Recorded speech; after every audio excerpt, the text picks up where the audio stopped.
கல்வியில் சிறந்த தமிழ்நாடு, கவி கம்பன் பிறந்த தமிழ்நாடு அப்படின்னு சொல்லி நம்ம முதலமைச்சர் சொல்லிட்டே இருக்காங்க. ஆனா இப்பெல்லாம் இந்த 5 வருஷத்துலயும் திமுக ஆட்சியில் கஞ்சா நிறைந்த தமிழ்நாடா தான் இன்னைக்கு ஒரு போதைப் பொருட்கள் மிகுந்த மாநிலமாக, தற்கொலைகள் அதிகமாக நடைபெறுகின்ற மாநிலமாக இன்னைக்கு தமிழ்நாடு இருந்து கொண்டிருக்கிறது. ஆட்சிக்கு வருவதற்கு முன்னால் 525 தேர்தல் வாக்குறுதிகள் சொன்னாங்க. எல்லாமே பொய்யான வாக்குறுதிகளை சொல்லி தான் ஆட்சிக்கு வந்தாங்க. 1000 ரூபாய் தருவோம்னு சொன்னாங்க. 2 வருஷம் கழிச்சு தான் 1000 ரூபாய் கொடுத்தாங்க. போன வருஷம் பொங்கலுக்கு ரூபா கொடுக்கல, அதுக்கு முந்தின வருஷம் பொங்கலுக்கு ரூபா கொடுக்கல. இப்ப தேர்தலை சந்திக்க இருக்கனால பொங்கலுக்கு எல்லாம் வீட்டுக்கு வீடு 3000 ரூபாய் கொடுத்திருக்காங்க. தேர்தல் நெருங்கிட்டு இருக்கனால இன்னைக்கு எல்லா மாவட்டங்களில் இன்னைக்கு திமுகவினர் ஓட்டுக்கு 2000 ரூபாய் கொடுப்பதற்காக ஒவ்வொரு மாவட்டத்திலும் ஒவ்வொரு தொகுதியிலும் 20 கோடி ரூபாய் எல்லா இடங்களுக்கும் இன்னைக்கு வந்திருக்கிறது. ஆக பணத்தை வைத்து ஆட்சியை பிடிக்கலாம் இன்னைக்கு திமுக நம்பிக்கொண்டிருக்கிறது. சட்டம் ஒழுங்கு சரியில்லை. சிவகங்கையில் காவல் நிலையத்தில் அடித்துக் கொண்ட அஜித்குமாருக்கு நியாயம் கிடைக்கவில்லை. சாத்தாங்குளத்தில் நடந்த இரட்டை கொலைக்கு அன்றைக்கு தமிழ்நாடு முழுவதும் போராட்டம் நடத்தினாங்க. இன்னைக்கு இவருடைய ஆட்சி காலத்தில் இன்னைக்கு 33 காவல் நிலைய மரணங்கள் நடந்திருக்கிறது. ஆனா இதையெல்லாம் மறைப்பதற்காக வால் போஸ்ட் அடிச்சு டப்பா இன்ஜின் முட்டை அப்படின்லாம் போட்டுட்டு இருக்காங்க. ஆனா இன்னைக்கு இந்த ஆட்சியில முட்டையா இருக்கிறது, சீரோவாக இருக்கிறது சட்டம் ஒழுங்கு. ஆனால் இன்னைக்கு திறனற்ற ஒரு அரசாக, திறமையில்லாத ஒரு அரசாங்கமாக இன்னைக்கு எல்லாமே இயங்கிக் கொண்டிருக்கிற ஒரு சூழ்நிலையில் தான் இன்றைக்கு மீண்டும் ஜனநாயகம் மலர்வதற்கு, தமிழகத்தில் ஒவ்வொரு தமிழரும் தலை நிமிர்வதற்கு பாரத நரேந்திர மோடி அவர்கள் மதுரைக்கு வர இருக்க 1ஆம் தேதி வருகிறார்கள். 28ஆம் தேதி வருவதாக இருந்தது. இப்பொழுது 1ஆம் தேதி வருகை தந்து மிக பிரம்மாண்டமான அந்த கூட்டத்தில், தேசிய ஜனநாயக கூட்டத்தில், பொதுக்கூட்டத்தில் பேச இருக்கிறார்கள். நாங்கள் மதுராந்தகத்தில் மாநாடு போட்டு பொதுக்கூட்டம் போட்டோம். அது மாநாடு போல் முடிவடைந்தது.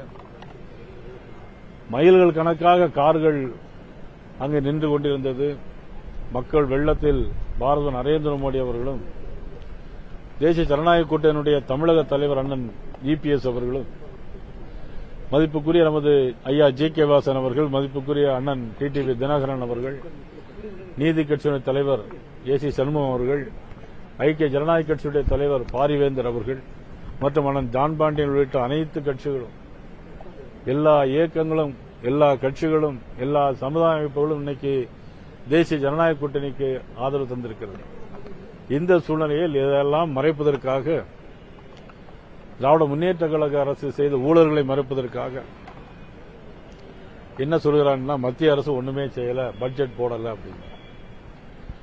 ஆனா 40,000 கோடி ரூபாய்க்கு செமி கண்டக்டர். ஆனா இவங்கெல்லாம் பட்ஜெட் போடுறாங்க.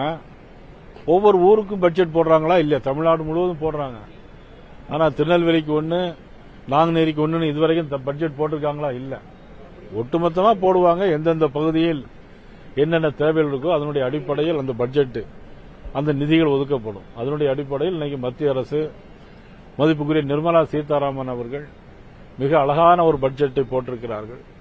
40,000 கோடி ரூபாய்க்கு செமி கண்டக்டர்கள், 10,000 கோடி ரூபாய்க்கு மருத்துவ செலவுகளுக்கு, ஆயுர்வேத மருந்துகளுக்கு 10,000 கோடி ரூபாய் கண்டுபிடிப்பதற்கு, தென் மாநிலங்களில் கனிம வளங்களை மிகப்படுத்துவதற்காக, நவீன வகை கனிம வளங்களை கண்டுபிடிப்பதற்காக.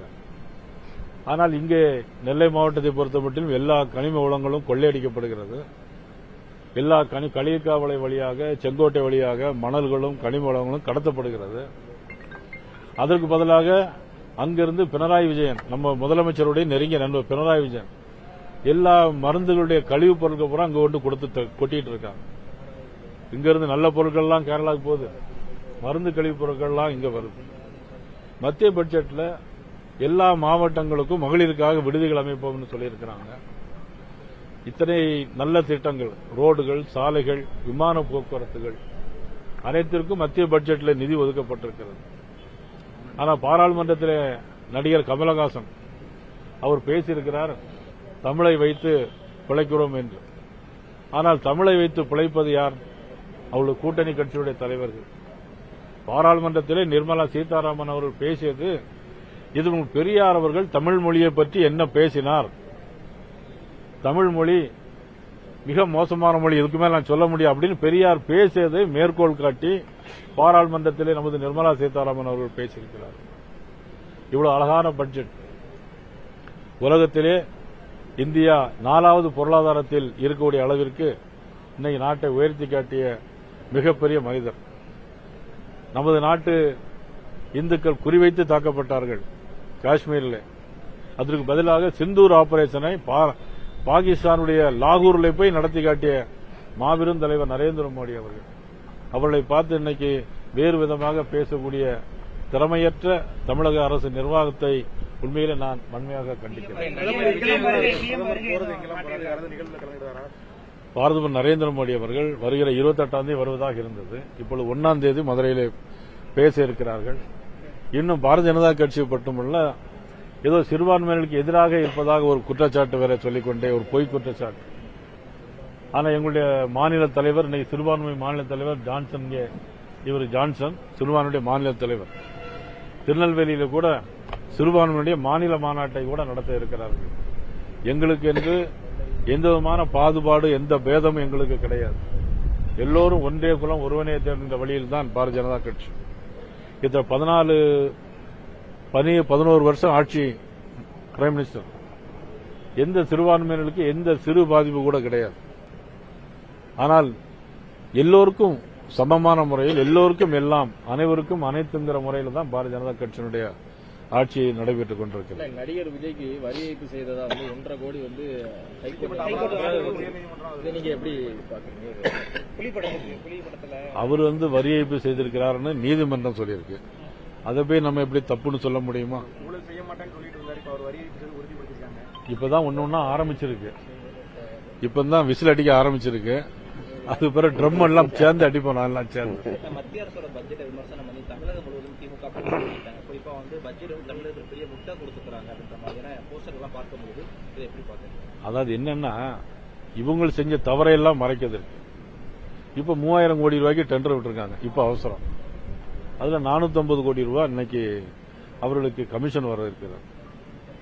இதையெல்லாம் மறைப்பதற்காக கஞ்சா, போதைப் பொருள், 11வது கிளாஸ் படிக்கிற பையன் பையில கஞ்சா எடுத்துட்டு போறான் ஸ்கூலுக்கு, பீர் பாட்டில் எடுத்துட்டு போறான். யாருடைய ஆட்சியில? முதலமைச்சருடைய ஆட்சியில. ஆனா இவங்க சொல்றாங்க முட்டை அப்படிங்கிறாங்க. நான் சொல்றேன், இவங்களுடைய ஆட்சி தான் முட்டை.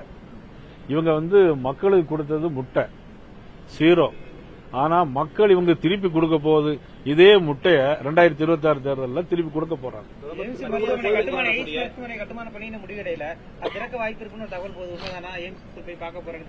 கிட்டத்தட்ட எய்ம்ஸ் மருத்துவமனையில் எல்லா பணிகளும் நிறைவடைந்த சூழ்நிலை இருக்கிறது. நான் அதை போய் ஆய்வு பண்ண இருக்கிறேன். இன்னும் ஒரு 2 தினங்கள் ஆய்வு பண்ணி பார்த்த பிறகு பணிகள் முடிவடைந்து இருந்தால் பிரைம் மினிஸ்டர் அவர்கள் அதை திறப்பார். அந்த எய்ம்ஸ் மட்டுமல்ல, இன்னைக்கு திருநெல்வேலியில் இருக்கக்கூடிய பாளையங்கோட்டை மருத்துவமனையில், அரசு கல்லூரி மருத்துவமனையில் இருக்கக்கூடிய எல்லா கட்டிடங்களுமே மத்திய அரசு. ஏற்கனவே 110 கோடி ரூபாய்க்கு மல்டி ஸ்பெஷாலிட்டி ஹாஸ்பிட்டல், அதுபோல 70 கோடி ரூபாய்க்கு எல்லாமே மத்திய அரசு திட்டம். ஆனா இன்னைக்கு ஒண்ணுமே செய்யல மத்திய அரசு அப்படின்னு சொல்லிட்டு இருக்கோம். இந்த பிரதமர் மோடி பங்கேற்கக்கூடிய நிகழ்ச்சியில புதிய கூட்டணி அறிவிப்புகள் ஏதாவது வெளிவர வாய்ப்பு இருக்கா? ஏன்னா இப்ப தொடர்ந்து மதுராந்தகத்துல டிடிவி தினகரன் இணைக்கிறது அந்த மாதிரி இருந்துச்சு. இப்ப மதுரையில தொடர்ந்து நடைபெற இருக்கக்கூடிய நிலையில ஓபிஎஸ் அவரை இணைக்கிற மாதிரி வாய்ப்புகள் இல்ல வேற யாரும் வரக்கூடிய வாய்ப்புகள் இருக்குதா? கண்டிப்பா வருவாங்க. முக்கியமான கட்சிகள் வரலன்னு சொல்றாங்க. யாருங்க? தேமுதிக நிறைய கட்சிகள் இருக்காங்க. கண்டிப்பா வருவாங்க. யார் யாரெல்லாம் வருவாங்கன்னு நான் உங்களுக்கு சொல்றேன்.